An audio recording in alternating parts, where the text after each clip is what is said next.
दोस्तों, घर और किचन के कुछ ऐसे बड़े बड़े काम होते हैं जो कभी ख़त्म नहीं होते और एक हाउसवाइफ को बिल्कुल भी फुर्सत नहीं होती कि वो अपने लिए कुछ टाइम निकाल सके। तो आज हम इस वीडियो में आप सभी के साथ शेयर करेंगे कुछ हेल्पफुल किचन टिप्स जिसको करके आप अपने काम को आसान कर सकते हैं और आप अपने लिए भी कुछ टाइम बचा पाएंगे। तो चलिए दोस्तों, शुरू करते हैं अपनी इस वीडियो को। तो देखिए, इस तरह से हमने यहाँ पर एक कंघा लिया है और आपने देखा होगा कंघे में कभी कदार बहुत ज़्यादा बाल इस तरह से फंस जाते हैं और हम भूल कर रख देते हैं। मेंस लोग भी देखते हैं तो उनको बहुत गंदा लगता है। तो आप ना इस तरह से बाल ना निकाल पाएँ फटाफट से, तो आपको एक ब्लेड से इस तरह से काट देना है और सारे बाल फटाक से निकल जाएंगे। फिर इसको इस तरह से नहीं फेंकिएगा, किसी भी उंगली में फंसा के लपेट लेना हो और इस तरह से करिए। जितने भी बाल नीचे गिरे होंगे वो भी साथ में चिपक जाएंगे। अब इसको इस तरह से लपेटने के बाद में किसी भी पॉलीथीन के अंदर अच्छे से या पेपर के अंदर लपेट देना है। फिर आप डस्टबिन में डाल दीजिए। तो आजकल आपने देखा होगा कि इससे बाल भी बिक जाते हैं, लेकिन बेचना नहीं चाहिए। तो मैं इसको डस्टबिन में डाल दूँगी। बहुत ही छोटा सा टिप्स है, अच्छा लगे तो आप इसे ज़रूर ट्राई करना। अब देखिए, जैसे कि हम कीली गाड़ते हैं दीवार पर तो हाथ से इस तरह से पकड़ कर ठोंकते हैं तो भैया हमारे हाथ में बहुत तेज़ से लग जाती है चोट। तो इसके लिए एक छोटा सा काम कर लीजिए। आप कीलों को ऐसे रखिए, जैसे हम हाथ से पकड़ते हैं उसी तरह से आप इस तरह से एक प्लास से पकड़ लीजिए। बहुत ही अच्छे से टाइट होकर कस के पकड़ लेता है। अब इसके बाद में हम जितना तेज़ चाहें इस पर कीली पर ठोक सकते हैं। बिल्कुल भी हमारे हाथों में लगने का डर नहीं रहेगा। आराम से ये दीवार पर गड़ भी जाएगी। एक और तरीका भी है, आप उसको भी इस्तेमाल कर सकते हैं। जैसे कि कंघा ले लीजिए और कंघा को इस तरह से कीली के अंदर फंसा देना है। अब देखिए, इस तरह से भी आपको आसानी होगी दीवार पर कीली गाड़ने के लिए। दो तरीका है, अगर आपको जो भी अच्छा लगे तो वो आप ट्राई कर सकते हैं। चलिए दोस्तों, एक और बढ़िया सा टिप्स देख लेते हैं। दोस्तों, जैसे कि आप लोगों के घर में बहुत सारे बर्तन होंगे, कभी कदार त्योहार पर जब बड़े बर्तन चूल्हे पर खाना बनाने के लिए चढ़ाए जाते हैं तो वो इतना ज़्यादा जल जाते हैं, काला हो जाता है, हमें मांजने में बहुत ज़्यादा दिक्कत होती है। तो आपको यह मैं अभी छोटे से बर्तन में बता रही हूँ, आप ये बड़े बर्तन में कर सकती हैं। बहुत ही आसान रहेगा।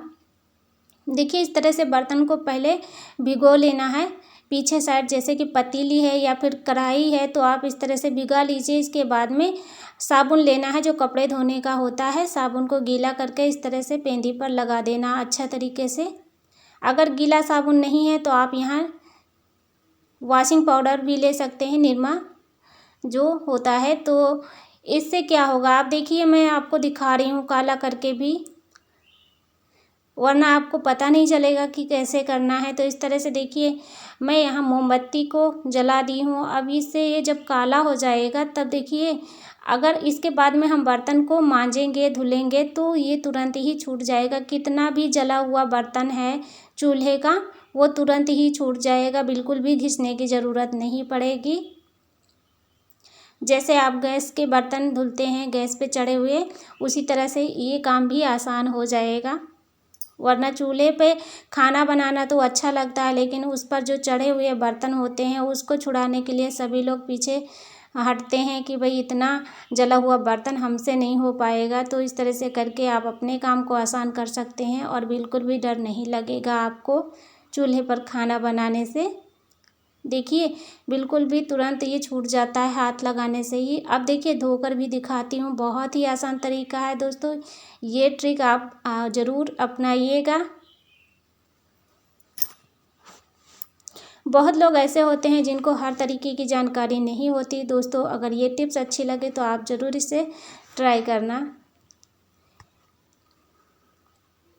इसके बाद दोस्तों, इस तरह से हमारे बच्चों के पास जो रबड़ पेंसिल कटर होता है तो उसको जो है बच्चे लोग अपना लिखते पढ़ते हैं, तो ये जो कटर होता है इस पर हमेशा बच्चे लोग पेंसिल छीलते रहते हैं और पूरे घर में कचरा कर देते हैं। स्कूल में चाहे घर हो, सब कहीं पर कचरा करते रहते। तो आप ना इस तरह से एक छोटा सा टूल बनाकर दे दीजिए बच्चों को, बहुत ही आराम रहेगा। तो यहाँ पर मैंने एक खाली डिब्बी लिया है और इसका ढक्कन हम निकाल लिए हैं। ढक्कन पर देखिए जिस तरह से हमारे कटर में गोल सर्कल बना हुआ है, उसी तरह से हमने इस पर निशान लगा के छेद बना दिया है। यहाँ पर इस तरह से होल कर देना है। थोड़ा बड़ा सा ही रहेगा तो ठीक रहेगा। जैसे कि जितनी मोटी पेंसिल होती है उतना ही हमें यहाँ गोल छेद बनाना है। अब देखिए, फेविक्विक की मदद से चिपका दीजिए, या फिर आपके पास ग्लू गन है तो आप उससे भी चिपका सकते हैं, वो बहुत ही अच्छे से चिपक जाएगा इसमें। ये देखिए, इस तरह से फेविक्विक मैंने लगा के चिपकाया, लेकिन ये थोड़ा सा चिपक नहीं रहा था। बस मैंने बना के तो दिखा दिया, लेकिन ये बहुत ही कम काम करता है। आप फैब्रिक ग्लू या फिर ग्लू गन का इस्तेमाल कर सकते हैं। फिर देखिए, इस तरह से इसमें डालकर बंद कर देना है ढक्कन को। अब क्या करना है, जब भी बच्चे लोग इस तरह से पेंसिल को छीलेंगे, जितना भी इसमें कचरा निकलेगा सारा इकट्ठा डिब्बे में पड़ा रहेगा। जब ढेर सारा कचरा इकट्ठा हो जाए तो बच्चों को बोल देना, बस वो बाहर अपना डस्टबिन में डाल देंगे। तो इससे घर और स्कूल दोनों ही साफ़ सुथरे रहेंगे। तो बहुत ही छोटा सा टिप्स है, अच्छा लगे तो आप भी इसे ज़रूर अपने बच्चों को बना कर दे दीजिए। इसमें एक भी रुपया खर्चा नहीं होना है और बच्चों को पसंद भी आएगा, है ना। बहुत ही बढ़िया कमाल का टिप्स। अच्छा लगे तो ज़रूर शेयर करना। इसके बाद दोस्तों, जैसे कि हमारे पास इस तरह से चिकने वाले कपड़े होते हैं, तो यहाँ मैंने एक जिमी चू साड़ी का कपड़ा बचा हुआ था ब्लाउज सिलने के बाद में, या फिर वेलवेट का कपड़ा ले लीजिए। तो इससे बहुत ही बढ़िया सा जूड़ा बन जाता है, जो आप मार्केट से ख़रीद कर लाते हैं महंगा महंगा, उस तरीके से आप घर पर ही बना सकते हैं। तो देखिए, इसका पहले नाप मैं बता रही हूँ। देखिए, हमने कपड़ों को फोल्ड कर दिया है। अब ये 2 इंच से कम मैं इसकी चौड़ाई ले रही हूँ। इसे 2 इंच भी हो जाएगा, कोई दिक्कत नहीं है।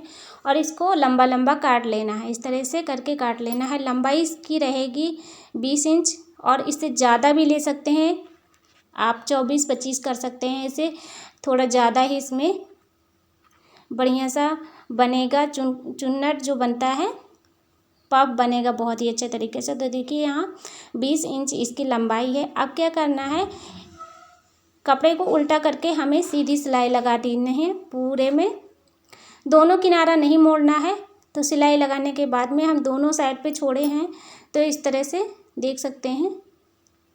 अब इसको सीधा कर लेना है। कपड़े को बनाना बहुत ही आसान है, अगर आप कर पाएँ तो ज़रूर इस तरह से बना सकते हैं। और ये जो कपड़ा होता है, चिकना होने की वजह से अगर आप बाल में इसे बांधेंगे तो आपके बाल भी नहीं टूटेंगे। अब देखिए, इस तरह से सीधा कर लेना है। अब इसमें हम डालेंगे, ये रबड़ बैंड हमारे पास है, तो इसको हम सेफ्टी पिन में इस तरह से फंसा के रबड़ बैंड को अंदर निकाल लेंगे डालकर। इस तरह से उंगली में फंसा लेना है, वरना पूरा का पूरा एक ही तरफ चला जाएगा। अगर आपके पास अच्छी वाली इलास्टिक है तो उसको यूज करिएगा, इससे आपका ये जूड़ा अच्छे तरीके से लंबे समय तक चलेगा। तो यहाँ पर ये भी इलास्टिक मजबूत है, मेरे पास नहीं थी तो मैंने इसी को बस बनाकर दिखा दिया है। और अब इसमें गांठी लगा देना है मजबूत, अच्छे तरीके से लगाना है ताकि खुले ना। और इसके बाद में ये दोनों छोर को हम एक दूसरे के अंदर सेट कर देंगे। सेट करने के बाद में सुई धागा लेकर हम इसको सिल देंगे, और ये बिना पैसे खर्च किए घर में आसान तरीके से बन जाता है। इस तरह से आप देखे होंगे मार्केट में मिलते हैं, जो कि काफ़ी महंगे होते हैं। इस पर आप स्टोन लगा दीजिए या फिर मोती वगैरह लगाकर इसको जितना सा चाहे अच्छे तरीके से सजा सकते हैं। अब देखिए, इसको जो सिलाई है उसको एक तरफ साइड में कर लेना है, और ये बहुत ही अच्छे तरीके से आप इसकी लंबाई अगर और रखेंगे तो इसमें पफ भी और ज़्यादा बनेंगे।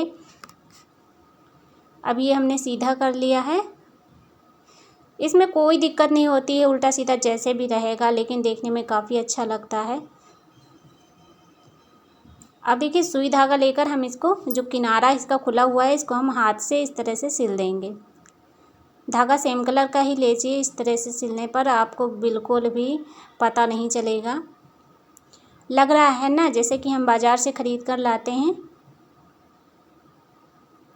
और ऐसे में हमेशा बना कर रख लेती हूँ अपना, तो ये बाल में बांधने के लिए बहुत ही अच्छा रहता है। तो बहुत ही अच्छे तरीके से बन गया। अगर आपको अच्छा लगे तो आप भी इस तरह से बचे हुए कपड़ों से बना सकते हैं। चलिए अब देख लेते हैं एक और बढ़िया सा टिप। दोस्तों इस तरह से जो हमारे पास सॉस के पाउच होते हैं या फिर हैंड वॉश के पाउच होते हैं, आप उन्हें फेंक देते होंगे। तो इसको हम क्या करेंगे, इसको साफ़ करके रख लेना है। जब भी आपका मतलब लगे तब आप इसे यूज करिए। जैसे कि आपके घर में छोटे बच्चे होंगे और उनको जब इंजेक्शन लगता है तो डॉक्टर लोग बताते हैं ठंडे पानी से सिकाई करने के लिए।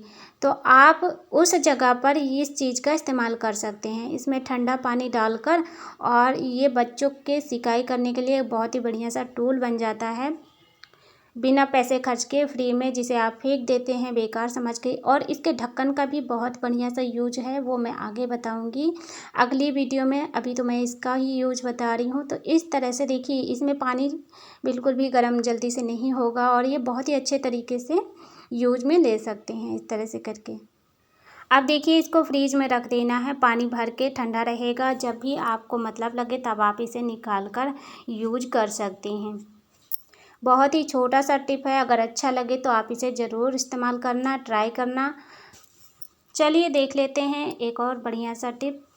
दोस्तों इस तरह से जो हमारे बच्चे लोग, लड़कियां लोग बांधती हैं रिबन बालों में, तो वो अपना बाज़ार से ख़रीद कर लाती हैं। तो आपको मैं घर पर ही इसे बनाने का बहुत ही बढ़िया तरीका बता रही हूँ। जैसे कि हमारे घरों में बहुत सारे मोजे पड़े होते हैं नए नए, और अगर नया मोजा है उसमें का अगर एक भी खो गया तो दूसरा ऐसे ही पड़ा रहता है। तो आपको अगर मिल जाए नया मोजा तो आप इस तरीके से लेकर उसको काट लीजिए। छोटा छोटा सा काटेंगे। देखिए ये तो पुराना हो चुका है तो इसका लास्टिक बढ़ गया है। नया मोजा रहता है, एक खो जाता है तो दूसरा पड़ा रहता है, तो आप उसको इस तरह से यूज कर सकते हैं। तो इस तरह से छोटे छोटे आप गोल गोल करके काट लीजिए 1 इंच के लगभग, तो ये बढ़िया सा रिबन बन जाते हैं। अब क्या करना है, जो बचा हुआ मोजा है उसको हम कैंची पर लगा के इस तरह से बंद करके रख सकते हैं। रिबन जो काटा है उसको इस तरह से लगा देंगे, कैंची बिल्कुल भी नहीं खुलेगी।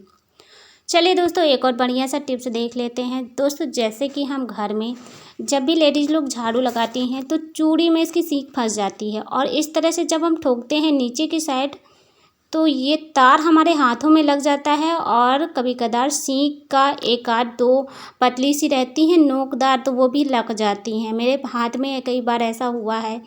तो देखिए इस तरह से अगर आपके पास पुराना मोजा है तो आप मोजे का इस्तेमाल कर सकते हैं। ऐसे करके मोजा पहना देना है झाड़ू को।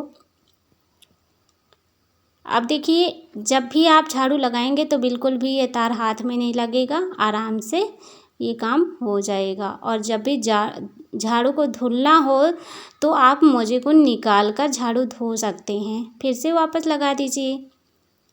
तो ये छोटे छोटे से टिप्स अगर आपको अच्छे लगे तो वीडियो को लाइक शेयर ज़रूर करना। उम्मीद करती हूँ ये छोटे छोटे से टिप्स कहीं ना कहीं आपके जीवन में ज़रूर काम आएंगे। हेल्पफुल लगे हमारी वीडियो तो चैनल को ज़रूर से ज़रूर सब्सक्राइब करना। कमेंट करके बताइएगा आपको हमारी वीडियो का कौन सा पार्ट अच्छा लगा।